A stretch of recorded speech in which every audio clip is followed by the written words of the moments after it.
आज steps in question answering system के बारे में हम अधिक जानकारी लेंगे। इसके पहले जो हमारी चर्चा हुई इसमें हमने देखा है कि क्वेश्चन आंसरिंग सिस्टम के चरण या फिर उसका एक आर्किटेक्चर किस तरीके से रहेगा। तो अब हम लोग इन्हीं चरणों को विस्तार से जानने की यहाँ कोशिश करेंगे। तो जैसे कि पहला चरण आपको पता ही है, ये पहला चरण है आपका क्वेरी प्रोसेसिंग। तो यहाँ क्वेरी प्रोसेसिंग या फिर क्वेरी की प्रक्रिया की जाती है। दूसरा आपका है डॉक्यूमेंट रिट्रीवल,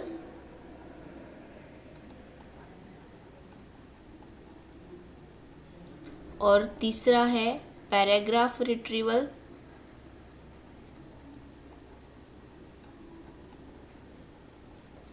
और चौथा है आपका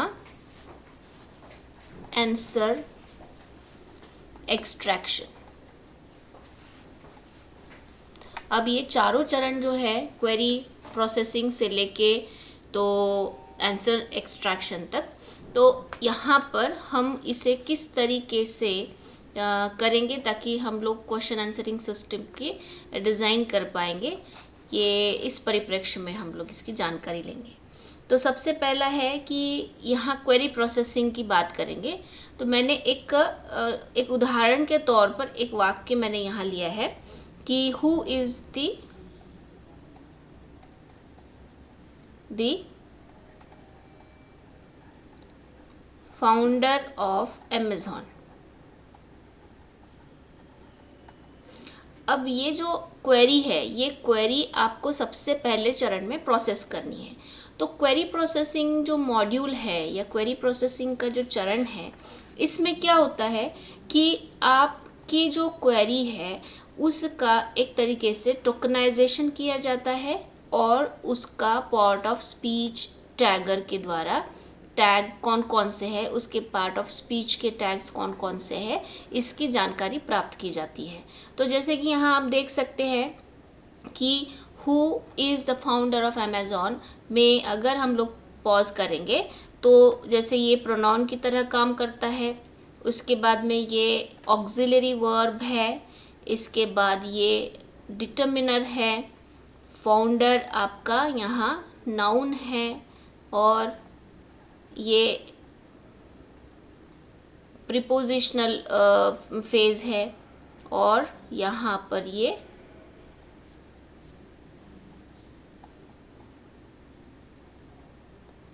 प्रॉपर नाउन है।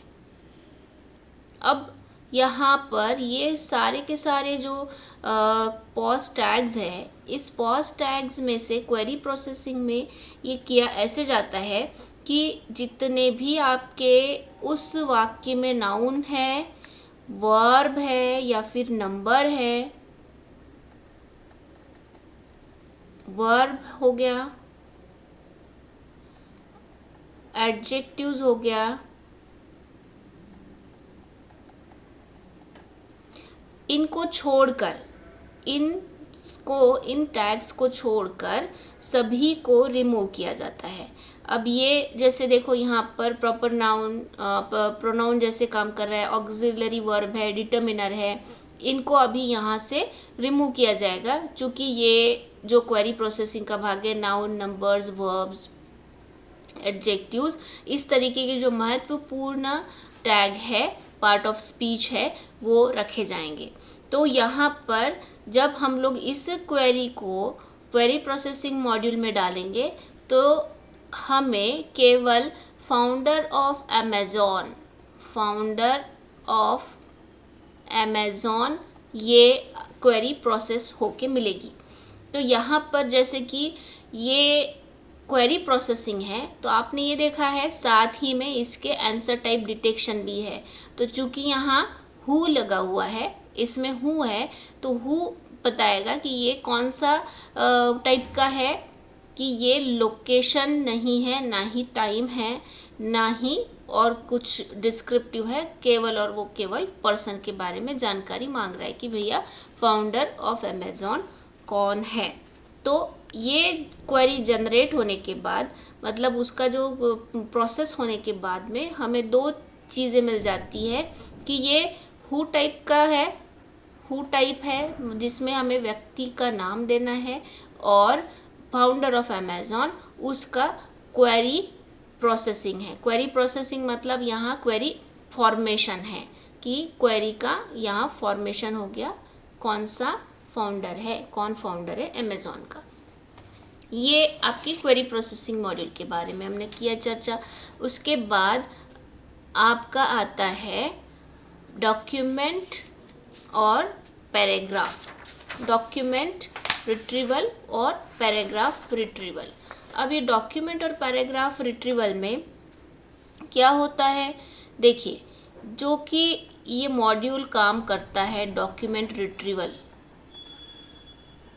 तो रिट्रीवल में आपको वो जो डॉक्यूमेंट है, वो जो जनरेटेड क्वेरी है, उसके आधार पर डॉक्यूमेंट को रिट्रीव करना पड़ता है। तो इसमें होता है कि जो जनरेटेड क्वेरी, जैसे फाउंडर ऑफ अमेज़ॉन, हमारी ये जनरेटेड क्वेरी है। अब ये जनरेटेड क्वेरी को मैप कर हम क्या करेंगे कि जो रेलेवेंट डॉक्यूमेंट्स है, रेलेवेंट डॉक्यूमेंट को रिट्रीव करेंगे। ये एक हो गया। उसके बाद में उस डॉक्यूमेंट को रिट्रीव करने के लिए आफ्टर ऑल हम क्या कर रहे हैं कि जितने भी हमारे पास सेट ऑफ डॉक्यूमेंट्स है, उस डॉक्यूमेंट को हम सर्च कर रहे हैं।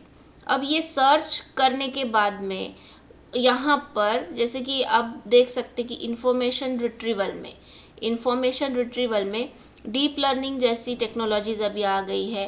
तो ये डीप लर्निंग टेक्नोलॉजी जो कि आपका इंफॉर्मेशन रिट्रीवल बहुत ही रियलिस्टिक बनाती है। मतलब रियलिस्टिक बनाती है, वो कैसे बनाती है कि आपके जो डॉक्यूमेंट्स है, उस डॉक्यूमेंट्स को वो वेक्टर फॉर्म में कन्वर्ट करती है, डॉक्यूमेंट्स को वेक्टर फॉर्म में वो कन्वर्ट करती है।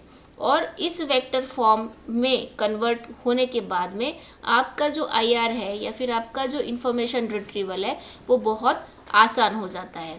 अब ये दो चरण आपको समझ में आ गए, डॉक्यूमेंट रिट्रीवल हो गया और इसके पहले वाला जो है वो आपका क्वेरी प्रोसेसिंग हो गया।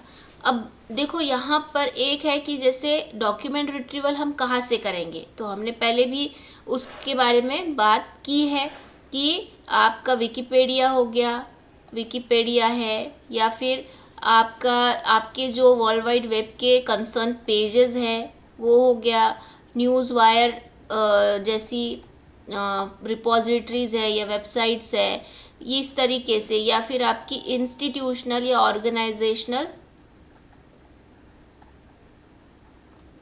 टेक्सचुअल मैटर, इस तरीके से जो डॉक्यूमेंट्स अवेलेबल है वो सर्च में वो हम लोग उसका उपयोग करेंगे।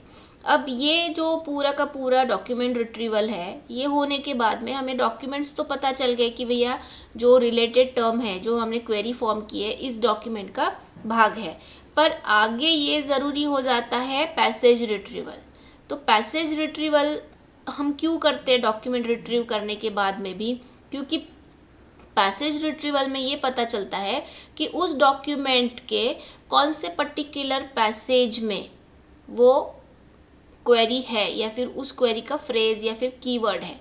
तो पैसेजेस क्या होते हैं ये बताना भी यहाँ ज़रूरी है। जैसे कि हम लोग अगर डिवाइड कर लेते हैं होल डॉक्यूमेंट को, पूरी डॉक्यूमेंट को अगर हम लोग छोटे छोटे भागों में डिवाइड करते हैं तो हम उसे पैसेज बोल सकते हैं। डिवाइड द होल डॉक्यूमेंट, हम लोग उसे पैसेज या पैराग्राफ बोल सकते हैं, ठीक है। तो ये जो पैसेजेस है या फिर ये जो पैराग्राफ्स है, ये पैराग्राफ फॉर्म होना ज़रूरी है। इससे क्या होगा कि आपकी जो आंसर एक्सट्रैक्शन की प्रक्रिया है वो स्पीड अप हो जाएगी। अब यहाँ पे जैसे ही आपके पैसेजेस या आपके पैराग्राफ यहाँ हो गए, तो हम क्या करते हैं कि जो क्वेरी है उस क्वेरी को उस पैसेजेस से मैच करते हैं। मैच करने के बाद हम लोग उसका आंसर फॉर्म करते हैं, ठीक है। तो यहाँ ये जो पैसेज रिट्रीवल है या फिर पैसेज रिट्रीवल के बाद ये आंसर फॉर्म कैसे करते हैं, तो ये भी एक बहुत बड़ा प्रश्न है। तो यहाँ पर देखिए मैं सिमिलैरिटी की बात करूँगी। सिमिलैरिटी, तो सिमिलैरिटी में होता ये है कि हम लोग क्वेश्चंस जब फॉर्म करते हैं तो क्वेश्चन का भी एक वेक्टर बनता है, ठीक है। अब चूंकि डॉक्यूमेंट रिट्रीवल में मैंने बताया कि आपके डॉक्यूमेंट का भी एक वेक्टर बनेगा। अब ये जो वेक्टर्स है, मान लो ये वेक्टर्स आपके 2 डायमेंशनल स्पेस वाले में वेक्टर बता रही हूँ, ठीक है। ये वेक्टर्स है। अब ये एक वेक्टर, ये जो है ये क्वेरी वाला वेक्टर है, मैं इसे क्यू लिख रही हूँ, और आपका ये पैराग्राफ वाला या पैसेज वाला वेक्टर है, इसे मैं पी लिख रही हूँ। तो ये जो एंगल है, ये एंगल आपको सिमिलैरिटी बताता है। तो इस टेक्निक को हमने पहले भी एक बार उल्लेख किया है, इसे हम लोग कोसाइन सिमिलैरिटी बोलते हैं। अगर इसके बीच वाला एंगल अगर कम है तो क्वेरी और आपके टेक्स्ट में या फिर आपके पैसेज में अंतर नहीं है। अगर एंगल वाइड है, मान लो अगर ये एंगल वाइड है तो मैं बोल सकती हूँ कि ये दोनों भी सिमिलर नहीं है, या फिर है भी सिमिलैरिटी तो बहुत कम है। तो इस तरीके से जो डॉट प्रोडक्ट से हम लोग जो कोसाइन सिमिलैरिटी निकालेंगे, उसके आधार पर हम लोग इसका पैसेज, जो एग्जैक्ट पैसेज है या एग्जैक्ट आपको क्वेरी की टर्म, डिज़ायर टर्म है, वो हम लोग निकाल पाएंगे। तो यहाँ पर देखिए, ये भी बताना बहुत ज़रूरी हो जाता है कि आपके जो पाइथन के जो पैकेजेस है या पाइथन की जो लाइब्रेरीज़ है, हम लोग यहाँ पर उपयोग में ला रहे हैं क्वेश्चन आंसरिंग सिस्टम के लिए। तो ये आपकी पहली जो लाइब्रेरी है वो क्वेरी प्रोसेसर करके है। दूसरी आपकी डॉक्यूमेंट रिट्रीवल, पैसेज रिट्रीवल के लिए लाइब्रेरीज, इसे हम लोग क्लास बोलेंगे। फिर उसके बाद में पैसेज रिट्रीवल का भी, यहाँ पैसेज रिट्रीवल का भी आप देख सकते हैं, यहाँ पर क्लास ऑलरेडी बना हुआ है। मतलब आपको केवल इन क्लासेस का उपयोग करना है, इनके लिए कोड नहीं लिखना है। वैसे ही आंसर एक्सट्रैक्शन के लिए यहाँ पर BERT यूज़ होता है। BERT का मतलब है by directional encoder representations from transformer. ये एक न्यूरल नेटवर्क तकनीक है BERT, जिसका उपयोग हम आंसर एक्सट्रैक्शन के लिए करते हैं।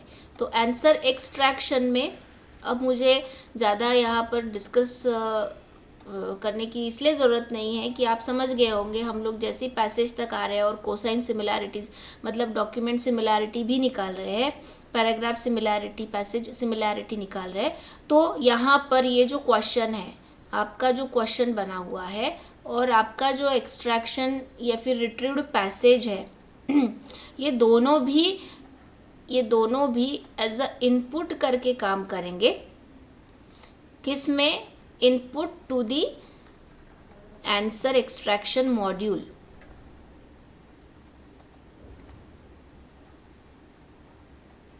अब ये आंसर एक्सट्रैक्शन मॉड्यूल में जब काम करेंगे तो इससे हमें जो आउटपुट मिलेगा वो डेफिनेटली क्या होगा, आपका जो भी आंसर है वो। अब ये जो आंसर बन रहा है क्या वो 100% सही है या फिर वो सिमिलर है, तो ये पता करने के लिए क्या होता है कि जो आंसर्स आपके मल्टीपल आंसर्स यहाँ से निकल के आते हैं, क्योंकि देखो सिमिलैरिटी वेक्टर फॉर्म में दी जाती है, तो किसी का कोसाइन सिमिलैरिटी कम है, किसी का ज़्यादा है, तो थोड़ा बहुत अंतर रह सकता है। तो जो आपके आंसर्स निकल के आ रहे हैं उस आंसर्स में भी एक स्कोरिंग जनरेट की जाती है।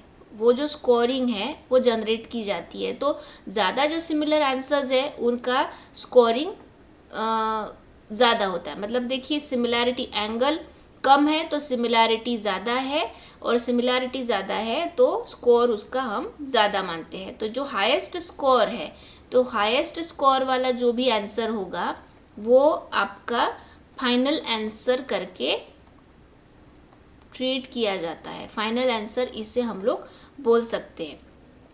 तो इस प्रकार से हमने आज ये देखा कि ये जो चरण है 4, query processing, document retrieval, paragraph या फिर पैसेज भी हम बोल सकते हैं इसे, पैसेज रिट्रीवल और आंसर एक्सट्रैक्शन, ये मॉड्यूल्स आपके किस तरह के से काम करते हैं क्वेश्चन आंसरिंग सिस्टम में।